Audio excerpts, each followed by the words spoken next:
Where do you see SubmitHub in like a year, 3 years? What's the future of SubmitHub look like? I will continue to improve the filtering and the targeting.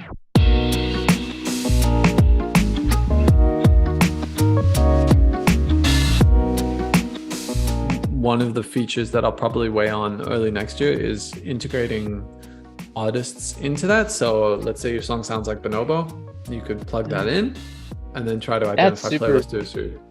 super cool. Yeah. Love that. I've actually been dabbling with ways to do that using Spotify's API, and it should be fairly easy. So as long as you have a Spotify track, you can find, they'll give you, man, their API is crazy on this one, right? So there's a lot of stuff that they hide in their API. For example, the discovered on section doesn't exist in an API.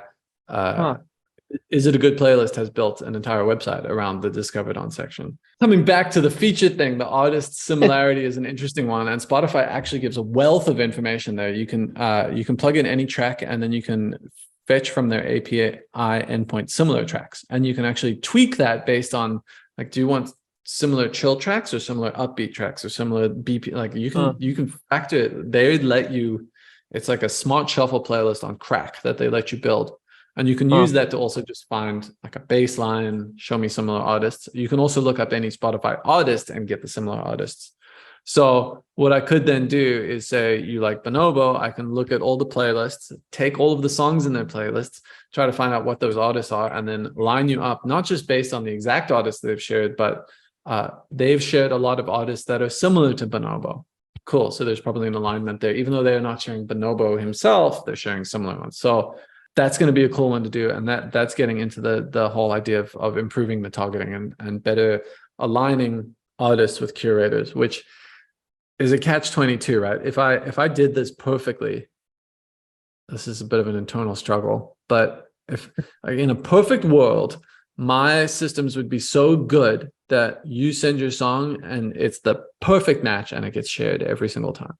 Yeah, that targeting will never be a one-for-one perfect thing, but I think that bringing in artists will be an interesting one. There's the whole SubmitHub wish list, which is published at submithub.com/stories, which does show you some of these features. It's called the 2022 wish list, soon to be the 2023 wish list. Another one is, so Hot or Not is a feature on SubmitHub that still gets used quite a bit in the background. I don't know if you've ever dabbled with it, but for those who are, for the 3 other listeners who are here right now, including your mom, Hot or Not is a way. Hi, Mom. Sorry. Hot or Not is a way for other artists to rate each other. So you can submit your song. If you rate 10 songs, then if you rate 10 songs, your song can be rated 7 times. There's a bit of an offset there because you can skip the queue.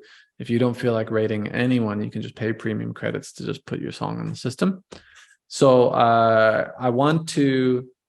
one of the cooler features I added this year is that you can take any song in Hot or Not and add it to a playlist as a regular user. Like just connect your Spotify to SubmitHub, you find a song you like, and you can just start building your playlists, which is pretty cool. They've been under 100,000, but definitely approaching 100,000 songs shared that way, just by regular artists sharing songs to their own playlist. So it's sort of an underutilized area that maybe more artists would find value in if they were there. But I do want to sort of level that up and expand it to following artists and getting notified when new songs come out as well. So, but it's on my wish list for next year because there's other stuff to code.